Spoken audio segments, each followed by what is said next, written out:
alihi wa sahbihi wa man walah amma ba'd. Qala al-qutb al-irsyad wa ghawth al-ibadi wal bilad al-habib Abdullah bin Alwi bin Muhammad al-Haddad al-hikmatu thalithatu asyarah. Qala radhiyallahu anhu ma urifa qadru syai' tidak bisa diketahui nilai sesuatu bimithli diddihi, seperti ketika kita mendapatkan atau mengetahui hilangnya sesuatu, jadi lawannya. Orang itu tidak akan bisa mengetahui nilai nikmat yang Allah berikan sehingga nikmat tersebut diambil olehnya, diambil oleh Allah lagi dari yang dirasakan hamba tersebut, baru dia mengetahui betapa nikmat tersebut memiliki nilai yang besar ketika dia merasakan. Coba tanya yang sama mereka matanya sudah rabun.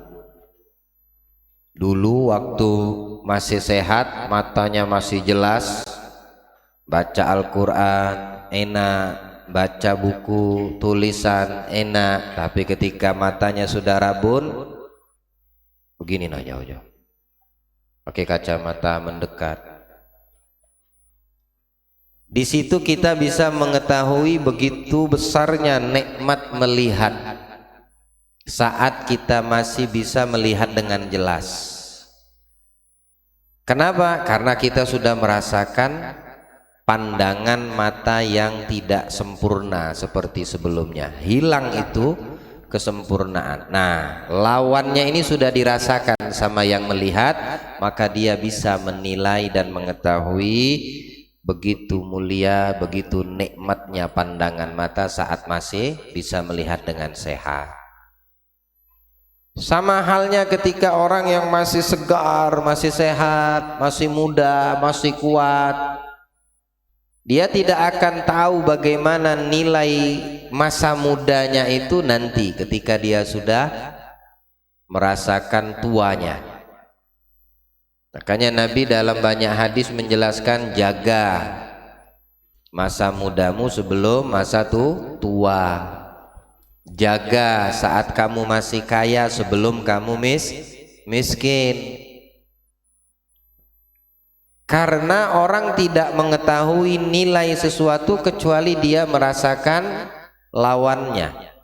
Ketika sesuatu itu berbalik dari apa yang pertama dirasakan, baru dia mengetahui nilainya itu mahal. Kita tidak tahu nilai sehat kecuali ketika Allah kasih sakit. Lihat orang yang sakit, dia tidak bisa bergerak, dia diopname, dia diinfus, dia nggak bisa bergerak dari ranjangnya tempat tidurnya. Nah, baru dia tahu begitu mahalnya itu sehat. Baru dia paham mahal itu kesehatan. Wala yu'raf qimatul afiyah wala yu'raf qadrul ghina illa mabtuliya bil faqri. Begitu juga orang yang diberikan sama Allah harta kekayaan, dia tidak tahu nikmatnya itu harta hingga diambil kekayaan yang diberikan Allah, atau hartanya itu hilang, atau yang tadi dia itu kaya kemudian miskin. Nah, baru dia tahu nilai daripada kaya tersebut, baru dia tahu nilai bagaimana megang harta tersebut. Nah, kalau tidak seperti itu manusia tidak bakal pernah tahu. Maka dari itu saat kita diberi kesehatan, ya jangan disia-siakan, manfaatkan. Gunakan sehatmu itu untuk ibadah kepada Allah. Gunakan sehatmu itu untuk mendatangkan pahala yang berlimpah di sisi Allah. Gunakan masa sehatmu itu untuk suatu hal yang mendatangkan derajat yang mulia untuk dirimu. Nanti kalau udah sakit baru dia tahu nilai sehat. Seperti itu juga yang diberikan harta kekayaan sama Allah, masih ada harta, banyak-banyak berbuat amal baik dengan harta. Lagi ada harta tuh banyak-banyak bersedekah, bantu orang-orang yang membutuhkan, bantu anak yatim, bantu orang yang lagi kesusahan, mudahkan orang-orang yang membutuhkan daripada harta bantuan dengan harta kita, sebelum nanti kita tidak punya harta lagi. Mau itu harta ditinggal dalam keadaan terpaksa ataupun Allah mengambilnya. Nah, ini harus kita pahami, ya. Dan kita tidak tahu nikmatnya ini terang kecuali kalau seandainya sudah mati lampu. Kalau udah mati lampu gelap sudah. Tahu kita pas mati lampu, oh nikmat waktu lampu masih hidup, terang bisa melihat, mata bisa memandang. Tapi kalau udah gelap ya nggak bisa lagi sudah, ya. Wala tasallal musab, dan tidak akan terhibur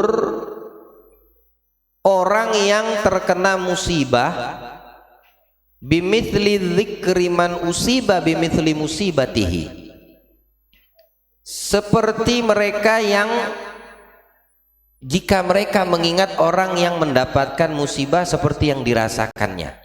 Jadi kalau ada Allah kasih kita ujian, musibah, cobaan, kita tidak akan bisa tahu bagaimana musibah yang kita dapatkan itu, melainkan kita mengingat orang lain juga pasti terkena itu musibah. Jadi jangan kita kira musibah itu sakit misalnya, cuma kita aja yang sakit, yang lain nggak dikasih sakit sama Allah. Enggak.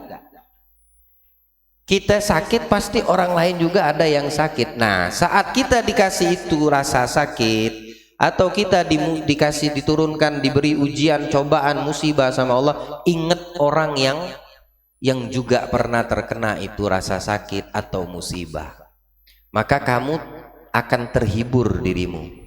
Kamu akan paham, oh iya berarti bukan aku saja yang terkena sakit, fulan juga sakit, bahkan ada yang lebih parah dari aku sakitnya. Oh iya, bukan aku saja yang terkena musibah, bukan saja aku yang diuji oleh Allah di dunia ini, tapi itu orang juga diuji sama Allah. Bahkan ada yang ujiannya lebih parah dari yang aku dapatkan.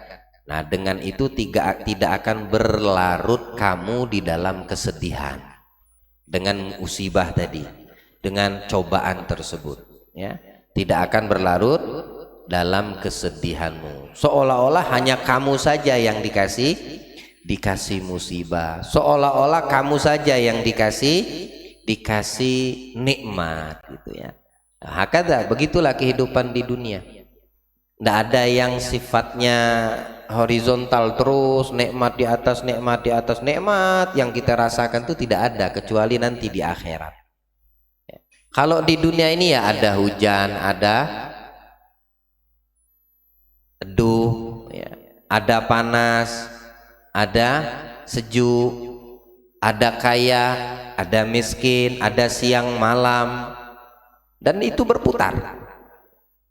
Mesti dirasakan oleh setiap makhluk Allah, mau binatang ataupun manusia. Adanya kehidupan juga ada kematian. Ada sehat, ada sakit. Tidak mungkin orang itu tersenyum bahagia seumur hidup, dia senyum bahagia, itu nggak ada. Di dunia ini tidak bakal didapatkan yang seperti itu. Dan tidak pula orang itu akan berlalu seumur hidupnya dalam kesedihan, sedih terus gitu. Enggak, pasti ada bahagianya. Tidak semua orang itu selalu diberi musibah terus menerus. Tapi yang perlu kita fahami, di balik semua yang Allah tetapkan mesti ada hikmahnya. Nah, ini orang-orang yang beriman. Bedanya kita nih sama yang tidak beriman. Kita orang yang beriman diajarkan Allah untuk mengambil sikap. Kalau orang yang tidak beriman dia ketakutan. Orang yang beriman dikasih sakit, takut dia. Ya, dia cari yang terbaik. Kalau bisa ndak sakit, kalau bisa ndak sakit-sakit sampai dia mati, ndak. Kalau bisa nggak mati. Ya, itu orang yang tidak beriman. Ya. Jadi Fir'aun aja 500 tahun kurang lebih nggak sakit-sakit. Dari lahir Fir'aun itu sampai dia jatuh tenggelam itu dia ndak tahu yang namanya sakit gigi, sakit kepala, pusing, sakit perut tuh ndak tahu Firaun. 500 tahun. Lah kalau seandainya kita seperti itu, ya apa bedanya kita dengan Firaun? Sampai ada satu sahabat itu menikah sama seorang wanita, cantik wanitanya. Kemudian suaminya baru pulang kerja, udah disiapin sama istrinya itu apa, kalau kitanya ibaratkan teh, kopi. Tapi suaminya capek kerja, saking capek tadi tuh dia minta bikinkan minuman sama suaminya. Ketika istrinya udah siapin itu minuman, kedapatan suaminya ketiduran. Akhirnya ini istri soleha, ini istri yang baik. Dia tidak tidur sebelum dia kasihkan ini yang dipinta sama suaminya tadi. Pas udah pagi bangun, loh, kamu ndak tidur, kata suaminya. Ndak, kamu kan minta bikinkan minuman. Nah ini minumannya mau aku berikan kamu tidur.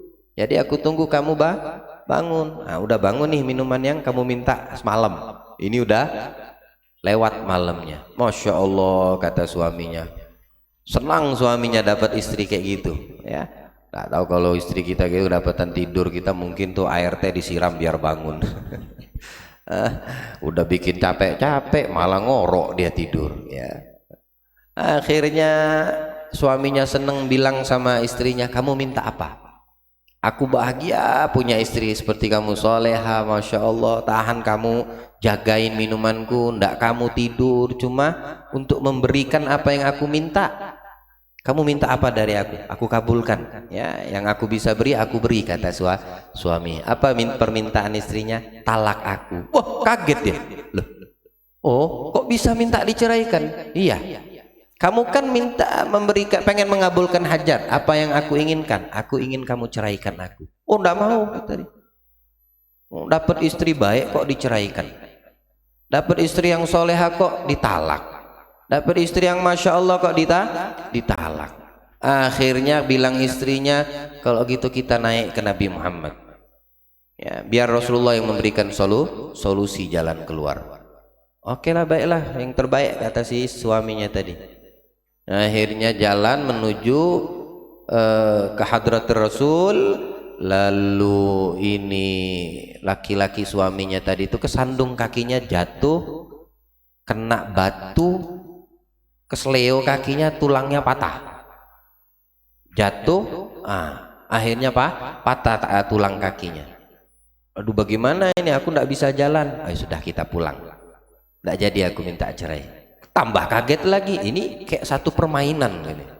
Tadi minta cerai, sekarang ngajak pulang, ndak jadi minta talak. Kamu ini maunya apa? Ya tadi aku minta talak. Terus sekarang kamu minta balik dan tidak jadi minta talak. Iya, karena kamu kan pernah menyampaikan salah satu hadis Nabi sallallahu alaihi wasallam, may yuridillah bihi khairan yusib minhu.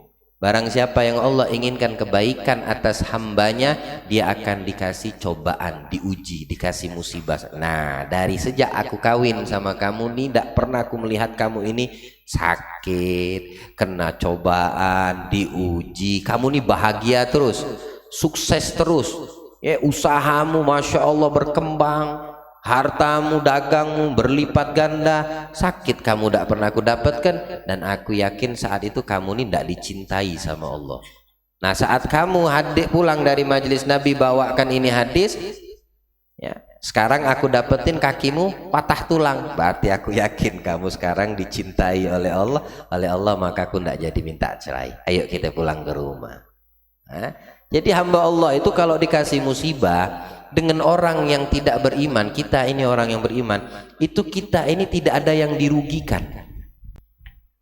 Muslim mukmin itu bahagianya menguntungkan, musibahnya menguntungkan, nggak ada yang rugi. Masya Allah. Dan ini umat Nabi dan untuk orang-orang yang beriman, ya, tidak ada yang rugi bagi kita orang-orang yang beriman, sekalipun dikasih ujian sama Allah. Tapi tergantung bagaimana orang yang beriman ini di dalam menyikapi apa yang Allah datangkan. Dan kita sudah meyakini semua yang didatangkan Allah itu sudah takdir dan godoknya.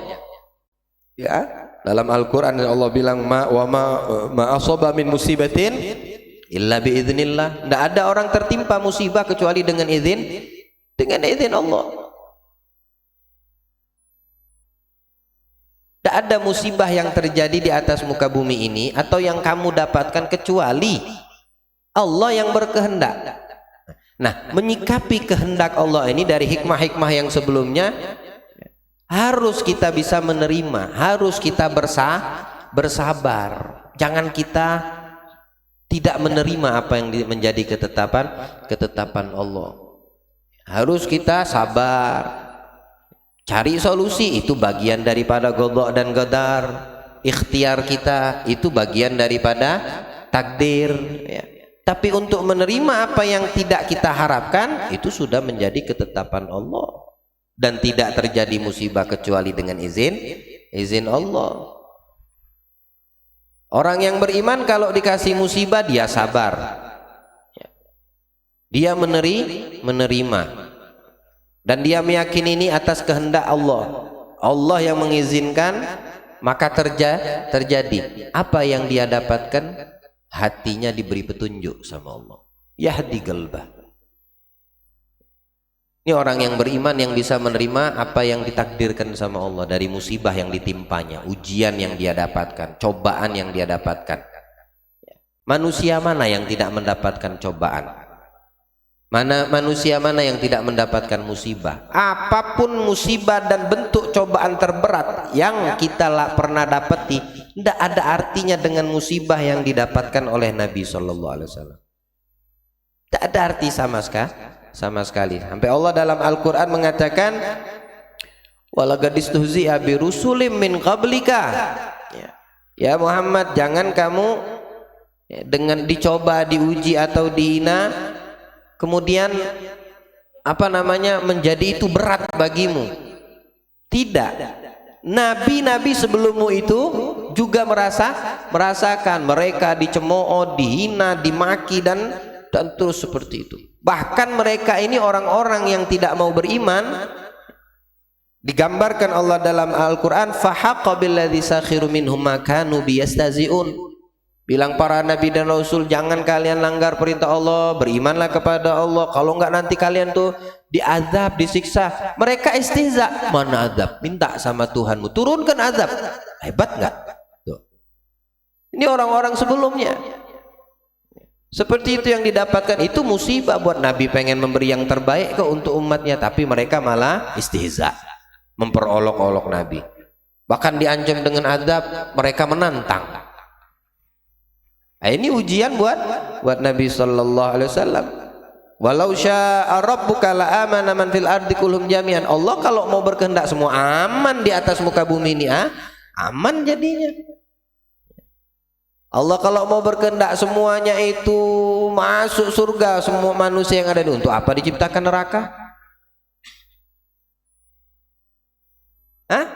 Jadi seperti itu. Kita kalau seandainya sabar terhadap ujian, semoga Allah merahmati leluhur-leluhur orang-orang yang terdahulu yang mengerti dan paham. Ketika ada sesuatu musibah, ujian, yang pertama keluar dari mulut mereka, sabar ya. Gak tahu umat akhir zaman ini kalau datang ujian dibilang sabar ya, Nggak ngerti apa pemahamannya. Pertama kali dibilang sabar itu adalah kunci solusi. Sabar itu agar kamu mendapatkan derajat dan pahala dengan kesabaranmu menerima ketetapan Allah. Karena sabar itu memberikan solusi. Apa solusinya? Ya digelbah hatinya, dikasih petunjuk sama Allah. Dengan sabar menerima ketetapan Allah, musibah yang didatangkan tadi itu, dia sabar, itu ada petunjuk dari Allah nanti di dalam hatinya, melalui hatinya diberikan petunjuk untuk solusi. Lah kalau tidak sabar, kalau tidak menerima, loncat sana loncat sini, teriak sana teriak sini, ya bagaimana Allah mau kasih jalan keluar lewat hati manusia itu ya. Nah, jadi seperti itu ya. Rasulullah SAW dalam perang Hunain ketika mendapat rampasan harta, Masya Allah banyak dikasih sama Nabi, ini gobilah ini ada yang 100 ekor onta, ada yang mendapatkan harta banyak, yang ini sedikit. Tiba-tiba ada satu orang mengatakan, ya Nabi Muhammad ini membagi tidak adil, lebih mementingkan keluarga kerabatnya kayaknya, padahal kita yang bersusah payah. Apa jawab Nabi ketika mendengarkan itu? Marah Nabi? Enggak, itu cobaan untuk Nabi, ujian, jadi omongan, diomongin sama orang. Ini juga khusus untuk para dai ya, orang-orang ulama, orang alim, ustad ya, atau kalian nanti jadi ustad dan ulama, sabar di dalam omongan orang, difitnah orang, diuji, dibilang kamu pembohong dan ini sabar. Nabi juga udah mendapatinya kok. Maka jawab Nabi, rahmatullah ala akhi Musa qad udhiya bi akthar min hadza fasabar. Semoga Allah merahmati saudaraku Musa, dia mendapatkan lebih parah dari yang aku rasakan, kata Nabi. Akhirnya Nabi sabar. Dapat omongan seperti itu. Nabi nggak adil dalam membagikan rampasan perang. Ini cuma dihususkan yang banyak, keluarganya aja yang dari Mekah, kerabat Nabi, penduduk Mekah sajalah, kita dapatnya sedikit. Nah, diceritakan tentang Nabi Musa dulu bagaimana Nabi mendoakan Nabi Musa, ya Allah, Musa lebih parah dari anak, dapat omongan dari umatnya dan dia bersabar, maka aku lebih berhak untuk bersabar. Akhirnya Nabi bersabar. Innal musibata idza ammat hanat wa idza ikhtassat thaqulat. Musibah itu kalau seandainya merata itu ringan jadinya ya. Yang namanya musibah itu tidak semua orang tidak pernah merasakan. Misalnya banjir, semua orang rumahnya masukkan air banjir, tapi merata kena semua ya. Itu bahkan jadi bahan candaan, bisa jadi, wah rumahnya banjir, rumahnya lebih tinggi dari rumah anakku berenang. Jadinya cerita lucu jadinya karena sifatnya umum. Tapi kalau seandainya yang kena banjir satu, berat baginya ya, dia merasa berat, sedih dia. Kok anak aja yang kena banjir, tetangga kagak masuk ya. Nah di sini dia diuji oleh Allah untuk sabar atau tidaknya. Dia harus bisa menerima ketetapan dari Allah. Jangan pernah kita mengeluh ya. Nilai sesuatu itu tidak akan bisa kita rasakan, kita ketahui kecuali kita diberi sama Allah dengan perkara yang sebaliknya. Nikmat ketika dikasih hal yang dikatakan musibah, di situ kita mengetahui nilai daripada musibah tersebut ya. La ilaha illallah Muhammadur Rasulullah. Fa'alal masab bimusibah. Nah ini solusi dikasih tahu kepada kita bagi yang terkena musibah atau sedang diuji sama Allah kehidupannya, entah hartanya, usahanya, pekerjaannya, atau jasmaninya, dirinya. Kadang-kadang musibah dari ruang lingkup keluarganya, itu musibah dari Allah. Bagaimana solusinya? Ayyasbira ala ma asabahu minha, hendaknya dia bersabar dari musibah yang dia dapati ya, karena sabar itu solusi walaupun bentuknya kalimat Kamu dapat keluhan dari temanmu, sabar ya, sabarkan dia, karena sabar itu mengangkat derajatnya, membukakan solusi jalan keluar untuknya. Kita yang dikasih tahu, mendengar, disabarkan sama saudara kita, fahami itu kalimat yang keluar dari mulutnya. Jangan kita membalikkan apa yang kita dengarkan. Sabar, sabar, kau tidak merasakan apa yang aku rasakan. Nah, ini salah. Coba kau yang merasakan. Loh, kok dibalikkan ke kamu yang lagi diuji sama Allah, kok kamu balikkan ke orang yang menyabarkanmu? Nggak betul seperti itu ya. Orang memberikan kita solusi dengan kalimat sabar, ambil itu kalimat memang betul solusi dari Allah melalui mulutnya ini. Apa kalimat yang keluar dari lisannya itu? Sabar ya. Jangan kita balikkan.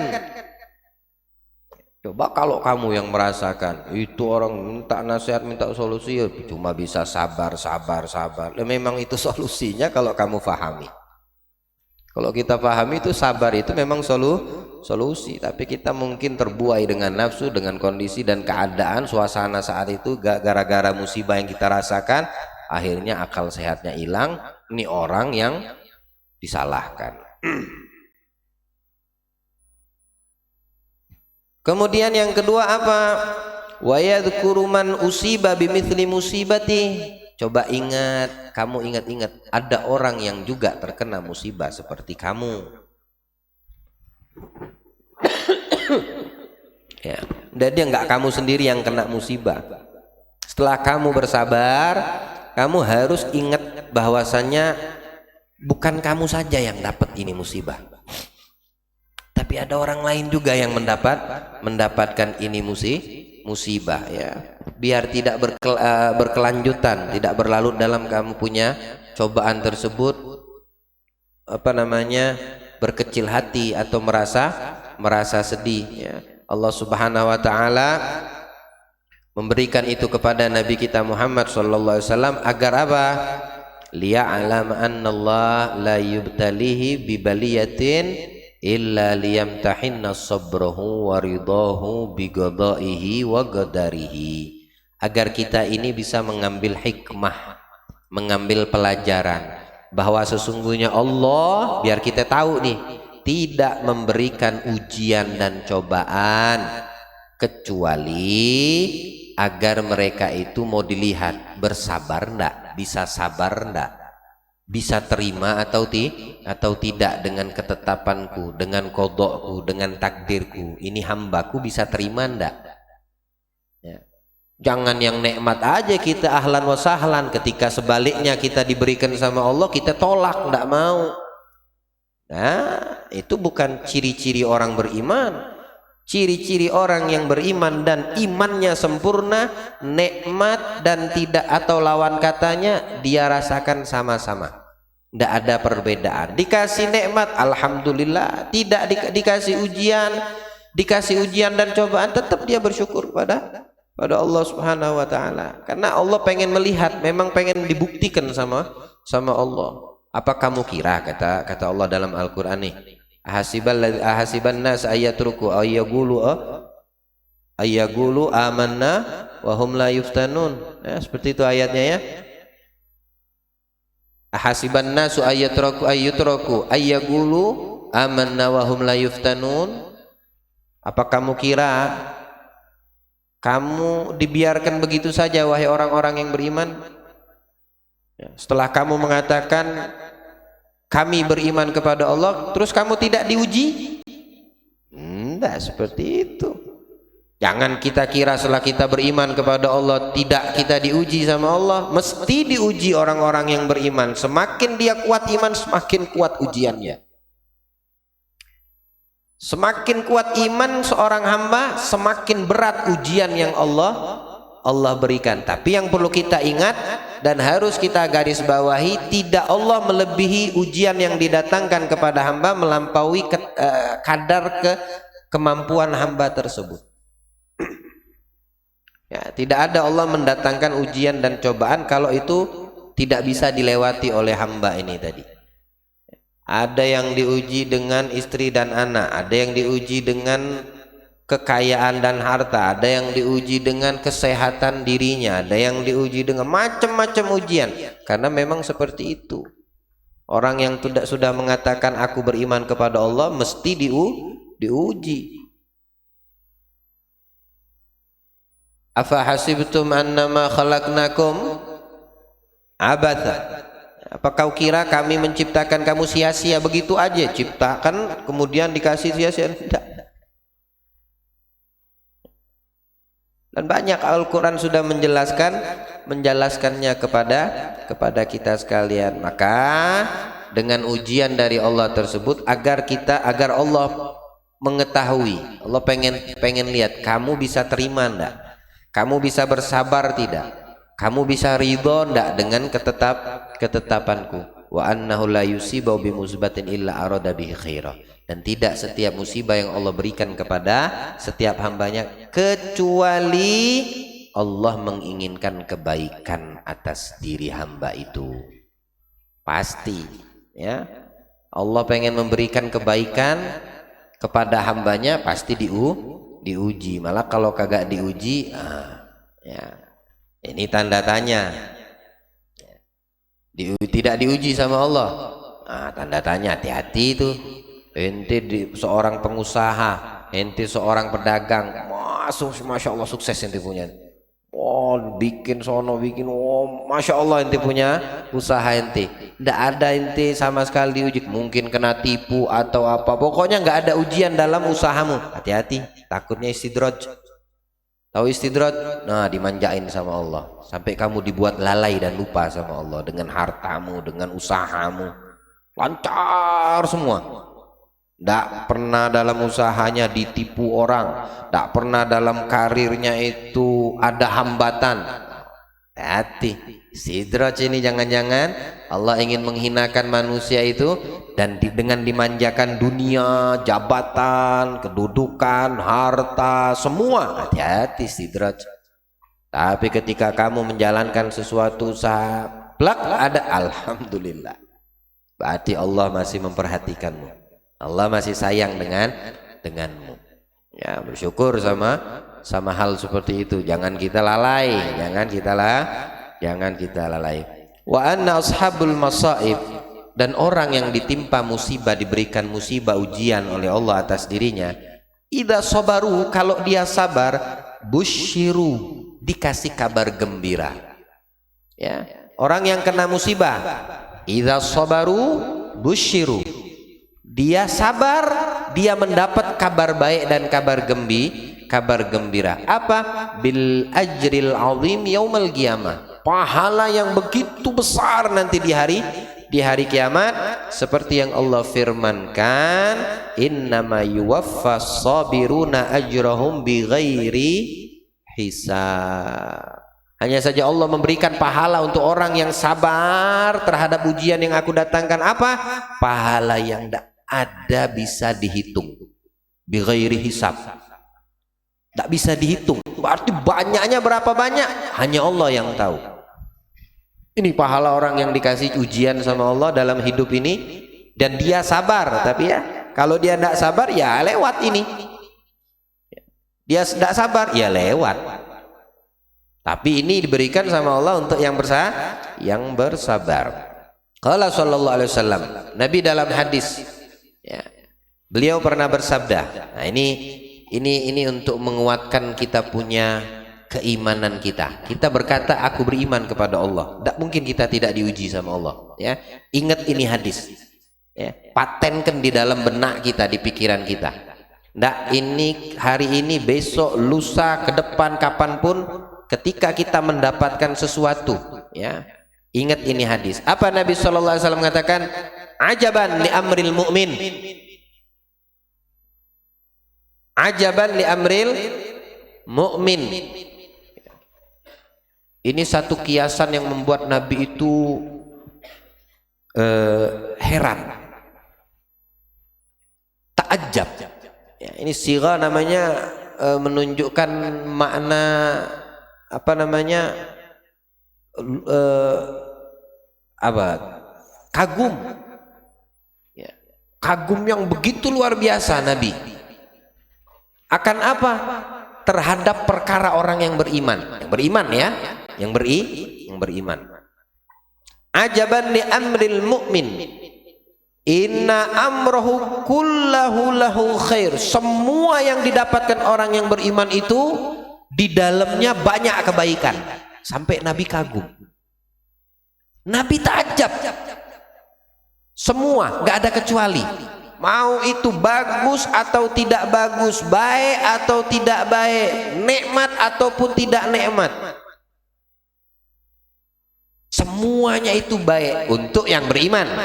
Sampai Nabi terkagum-kagum.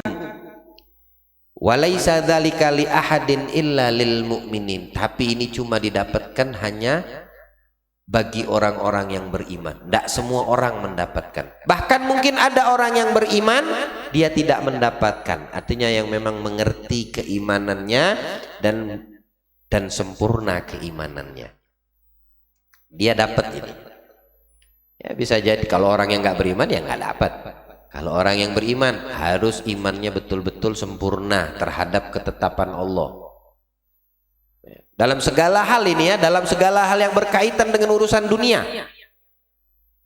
Tapi untuk orang yang beriman membuat Nabi itu kagum. In asabathu sarra, kalau dikasih dia cobaan, sesuatu yang tidak diinginkan, misal dikasih sakit, misal hartanya hilang, misal ada yang dicintai meninggal dunia, dan apapun yang tidak dia inginkan, ya, syakar, dia bersyukur kepada Allah. Nah, ini cuma bisa dilalui sama orang yang betul-betul sempurna imannya. Jangan kamu terlintas, aku belum sempurna imanku. Ya, jangan pernah kamu terlintas, imanku belum sempurna. Kalau kamu terlintas seperti itu, maka sampai kapan kau punya iman gak bakal sempurna. Tapi berupayalah untuk menyikapi apa yang dikatakan daripada perkara yang tidak kita inginkan. Nih, masuklah kamu ke dalam ini hadis. Karena kamu sudah beriman kepada Allah, tinggal kamu menjadi orang yang berupaya memaksimalkan iman. Dikasih sesuatu yang tidak diinginkan, fasyakar, alhamdulillah, dia bersyukur kepada Allah, ya.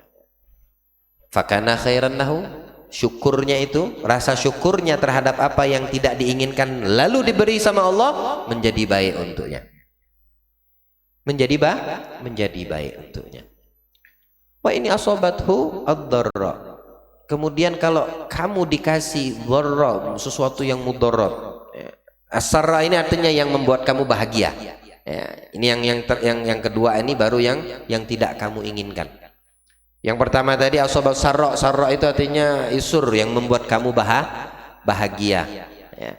Dapat rizki, kemudian dapat anak, kemudian dapat apa yang diharapkan oleh umumnya kita manusia, ya, yang selalu kita minta kepada Allah, atau yang tidak terlintas kita inginkan tiba-tiba kita dapatkan, lalu kita bersyukur, maka kita mendapatkan kebaikan.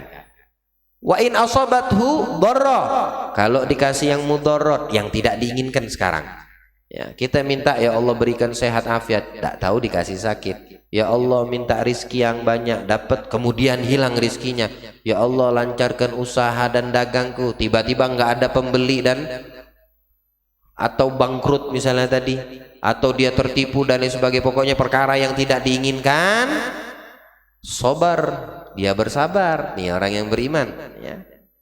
Kalau dapat yang nikmat dia bersyukur, kalau dapat yang tidak nikmat, yang mudarat, dia bersabar, bukan dia ingkar. Fakana khairan lahu, juga baik untuknya. Artinya pahala, kamu bersyukur, Allah tambah nikmat tadi. La in syakartum la azidannakum. Kamu bersabar, yuwaffas sabirun ajrahum bighairi hisab. Kamu dapat pahala yang tidak ternilai, tidak bisa diketahui berapa nominal pahalanya. Karena bersabar tadi, ya. Dan hakada, dan seperti itulah orang-orang yang beriman sosoknya.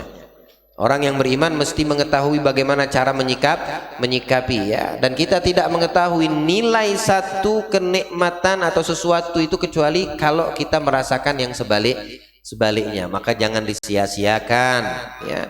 Kita tidak pernah mendapatkan seolah-olah yang tidak kita inginkan dari musibah itu hanya kita saja yang merasakan, tapi ingat ada orang lain juga yang mengalami dan merasakan, sehingga kamu tidak berat terhadap hal tersebut, ya. Di sini ceritakan ada satu orang laki-laki dan perempuan menikah. Yang laki-lakinya nggak tampan, kulitnya hitam, mungkin giginya ompong, nggak hitam, nggak cakep, tabiat manusia, ya nggak? Kalau seandainya menikah kan mau cari yang bagus, yang cantik, laki-laki yang cari yang tampan untuk perempuan, kan begitu. Ini laki-lakinya nggak cakep, belas sama sekali, nggak cakep, nggak tampan. Perempuannya cantik, Masya Allah, langit sama sumur. Yang ketujuh ini, ya, 7 lapis sumur. Yang perempuannya cantik, Masya Allah, putih. Yang laki-lakinya, ya, tidak tampan sama sekali, hitam, nah, luar biasa, udah nggak bisa digambarkan, ente bayangkan sendiri aja. Subhanallah, menikah. Menikah dia. Apa kata dunia? Tidak usah didengarkan kata dunia, ya. Apa kata orang? Ngapain dengar omongan orang? Lalu di perjalanan hidup mereka ada orang lewat, kedapatan suami istri ini, suaminya lagi dikerjain sama istri yang cantik ini, ya. Suaminya dikerjain sama si istri yang cantik ini tadi. Yang suami tadi senyum-senyum aja, nggak marah, diejek-ejek sama istri. Tapi jangan dicontoh, ya. Jangan dicontoh. Yang di bawah tuh, kalau kamu merasa dirimu cantik, suamimu ndak cakep, jangan kau contoh. Ini cuma ngambil pelajaran aja, ya. Kita juga di sini, mentang-mentang kamu cakep, tampan, istrimu ndak cantik, jangan kamu contoh, ya. Karena kedudukan yang saya mau ceritakan ini tidak selevel kita. Ini level orang yang hatinya udah dekat sama Allah, wali dan waliyah nih. Kalau kamu bukan wali, kalau kamu masih wali murid, wali kelas, ya, jangan contoh dah, jangan kamu praktekkan balik. Ini misal, ya, ini istrinya ngejek-ngejek suaminya, hitam ini misal, buruk rupa kau nih, ompong ini misalnya, misal tadi gambarkan saya, kulitmu ini kayak arang, gosong ini. Tertawa suaminya, bahagia dikerjain sama istri. Kadang-kadang kan bercanda pun harus tahu tempatnya, ya enggak? Ada kalanya suami itu diajak bercanda dia tidak bisa, ada kalanya istri diajak bercanda dia tidak terima. Contoh bercanda, ya. Kamu bandingkan istrimu dengan perempuan yang lain, kira-kira senyum atau merengut dia? Atau sebaliknya, kamu dibandingkan dengan laki-laki yang lain, lah kamu bagaimana? Nah, karena level kita di sini masih wali murid, bukan wali Allah, ya. Kalau ini kisah udah tingkatannya wali Allah. Untuk ambil pelajaran aja, bukan untuk praktek. Kalau kamu untuk ngambil praktek pulang maulid arba'in ini bisa sabar, bisa seperti ini, berubah levelnya wali Allah kalian suami istri, ya. Senyum aja suaminya, dikerjain. Kemudian waktu si istri ngerjain suaminya ini, ada orang musafir lewat ngelihat, kok istrinya cantik, suaminya amburadul gini. Tapi dia belum mengetahui kalau yang laki-laki yang buruk rupa ini tadi itu suaminya, ya. Tapi ketika dilihat sama dia, dicandain, diejek-ejek laki-laki ini, akhirnya ini musafir ini tadi bertanya, mendekat, man yakun hadza minki, siapa juga laki-laki ini, kok sampai kamu kerjain parah kayak gini, kamu ejek-ejek seperti itu? Kata perempuan ini, zauji, suamiku. Innalillah, suamimu kau gituin? Kau ejek-ejek, buruk rupanya, giginya ompong, kulitnya hitam dan lain sebagainya. Takut-takut sama Allah, nanti dia sakit hati bagaimana? Nah ini kan levelnya beda. Sakit hati ya kamu kalau diperlakukan seperti itu. Lalu istri ini, seorang istri itu berkata, kan dia cantik nih, cantik, betul-betul cantik. Makanya saya tadi umpamakan langit ketujuh sama sumur ketujuh, ya, bumi lapis ketujuh, nah, sumur. Ini berkata si musafir yang bertanya, kaifa tasbirin ala simajatuhu wa gabihu. Bagaimana kok bisa bersabar dapat suami buruk rupa, hitam, jerawatan, muka kayak aspal, gigi ompong, macam-macam dah. Ente gambarkan sendiri. Tapi kamu masya Allah cantik, kayak bidadari kesasar di bumi, tidak tahu jalan balik ke surga. Kok bisa kamu bersabar dengan ini suami kayak gini? Inna hadza minal ajab, kata dia. Ini perkara yang mengagumkan, kata si perempuan tadi, istri. Kagumnya bagaimana dia?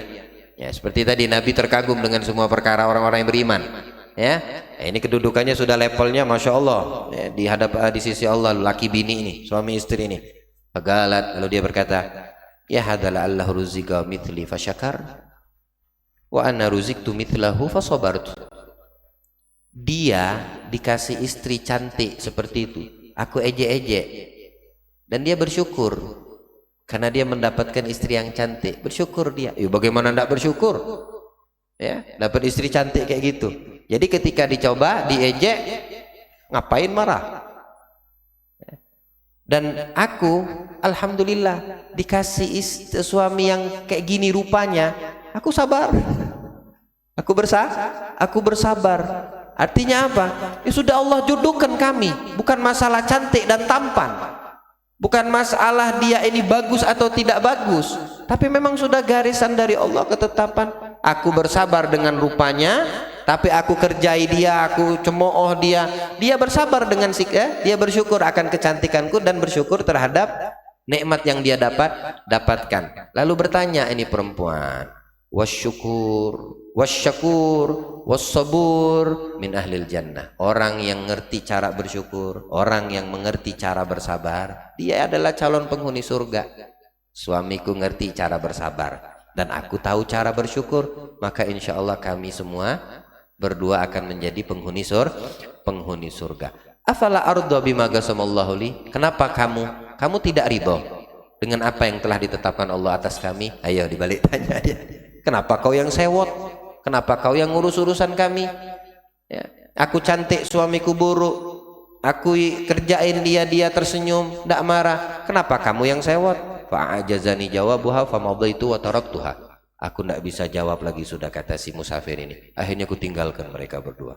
Tidak ada gunanya ngeladenin orang kayak ini. Bukan lawannya, bukan tandingannya. Orang ini mempunyai kedudukan tinggi di sisi Allah, ngerti, tahu dia cara bersyukur, sabar terhadap apa yang Allah berikan, ya. Dan orang yang bersyukur, orang yang bersabar itu calon ahlil jannah, ya. Nah, jadi kita juga seperti itu dalam menghadapi semua, ya, apa yang Allah berikan, maka jangan disia-siakan sebelum lawan kata, lawan balik itu kita dapatkan. Ketika kita diberikan cobaan, bersabar, ya, dalam segala aspek kehidupan. Untuk apa ente repot, untuk apa ente marah, untuk apa ente mengangkat suara, untuk apa ente ngomel sana sini, ya. Ujung-ujungnya ente stres, ujung-ujungnya ente galau, tidak tahu lagi apa bahasanya, ya, yang mestinya kamu bisa perbaiki, ujung-ujungnya masuk ke belakang rumah sakit umum teratai itu, gara-gara tidak bisa terima apa yang Allah tetapkan untuk kita. Nah, semoga Allah jauhkan kita, ya. Tapi perlu kita pahami, yang perlu kita ketahui, semua musibah yang didapatkan, ya, yang kita rasakan daripada orang-orang yang beriman, itu bukan dinamakan musibah kalau kita memahaminya. Paling besar musibah dan hakikat musibah itu apa? Saat kamu meninggalkan perintah Allah. Musibah yang terbesar itu kamu tidak sholat berjamaah. Musibah yang terbesar itu taat sama Allah kamu abaikan. Musibah yang terbesar kita selalu bermaksiat kepada Allah atau menyepelekan dari perkara-perkara syariat. Itu musibah. Kalaupun di dunia ini bukanlah musibah, walaupun itu adalah musibah. Ya, istrimu membuka aurat, musibah. Anak gadismu keluar dengan keadaan telanjang auratnya, musibah.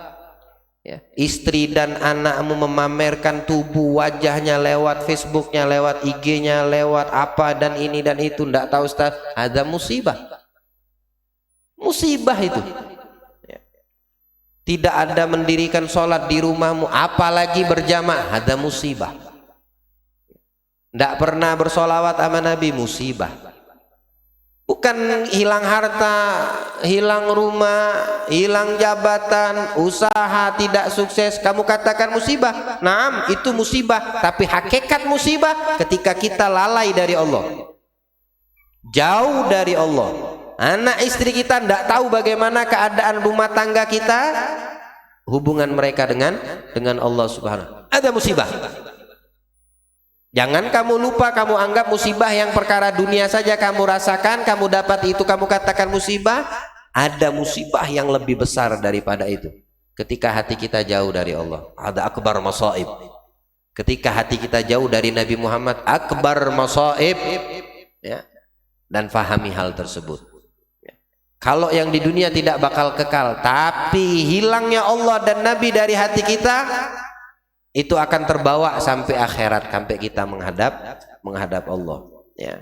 Kalau yang di dunia mah selesai dengan matinya kita, atau tidak kita meninggal dunia dengan kehendak Allah, itu selesai, habis kau punya urusan duniamu. Tapi kalau Allah nggak ada di hati kita, Nabi tidak ada di hati kita, mati kita dari dunia, bagaimana kita di sana? Siapa yang mau kita harapkan?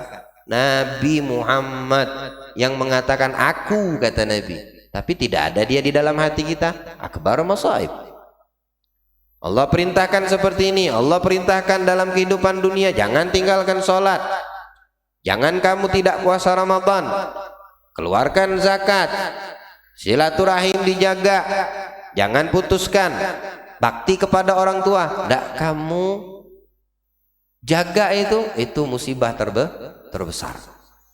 Menyepelekan begitu juga musibah terbesar. Ya, Allah selamatkan kita insya Allah. Ya, dijaga kita daripada musibah dan hakikat musibah yang terakhir kita dapat kita dengarkan bersama. Ya, jangan sampai kita termasuk hamba-hamba Allah yang di hatinya tidak ada Allah, yang tidak ada di dalam hati kita Nabi Muhammad.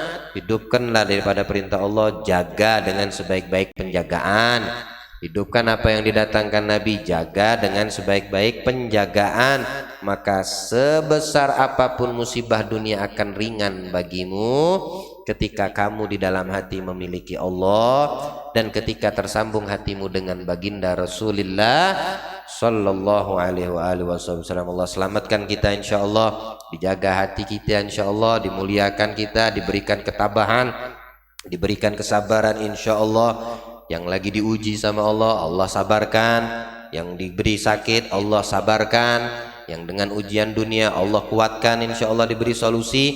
Dan Allah jaga iman kita dunia wal akhirah, amin ya rabbal alamin. Wassallallahu ala sayyidina Muhammadin khataman nabiyyin wa alihi wasallam. Alhamdulillah rabbil alamin. Biniyati shifa Amanda binti Misdi wa liman awsana bidu'a shifa anallahu yashfihim shifaan ajilan la yugadir sagaman wala alama. على أهدنا على كل صالح بسر الفاتحة حضرة النبي محمد صلى الله عليه وآله وسلم. الفاتحة. بسم الله الرحمن الرحيم. الحمد لله رب العالمين الرحمن الرحيم إياك نعبد وإياك نستعين اهدنا الصراط المستقيم صراط الذين أنعمت عليهم غير المغضوب عليهم ولا الضالين.